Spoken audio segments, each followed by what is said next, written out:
మాదక ద్రవ్యాల కేసులో తిరుపతి జిల్లాకు చెందిన మరో 6గురుపై పీడీ యాక్ట్ నమోదు చేశారు. మాదక ద్రవ్యాలు గంజాయి కేసులో ఒకటి కంటే ఎక్కువసార్లు పట్టుబడితే పీడీ యాక్ట్ కేసు నమోదు చేస్తున్నట్లు తిరుపతి జిల్లా ఎస్పీ సుబ్బారాయుడు తెలిపారు. ఎవరైనా శాంతి భద్రతలకు విఘాతం కలిగిస్తే కఠిన చర్యలు తప్పవని ఎస్పీ సుబ్బారాయుడు హెచ్చరించారు.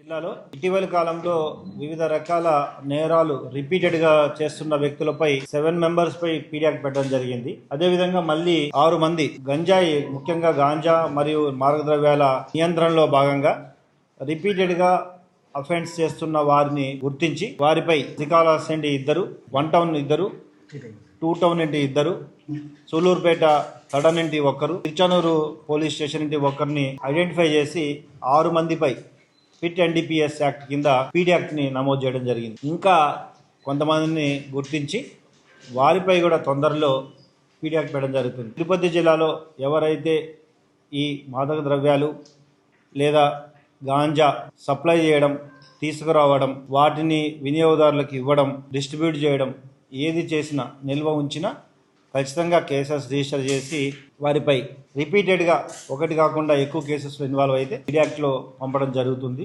అదేవిధంగా వినియోగదారులకు కూడా హెచ్చరిస్తున్నాం. తప్పకుండా వినియోగదారులని ఫస్ట్ టైం మాత్రమే కౌన్సిలింగ్ చేయడం జరుగుతుంది.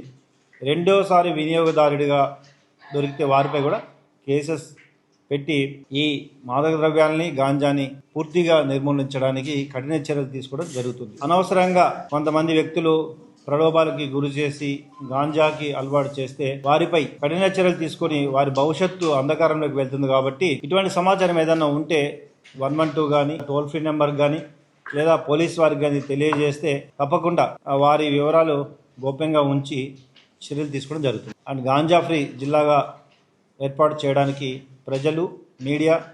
ఈ వీడియో మీకు నచ్చినట్లయితే లైక్ కొట్టి షేర్ చేసి మా వైకే టీవీ ఛానల్ని సబ్స్క్రైబ్ చేయండి.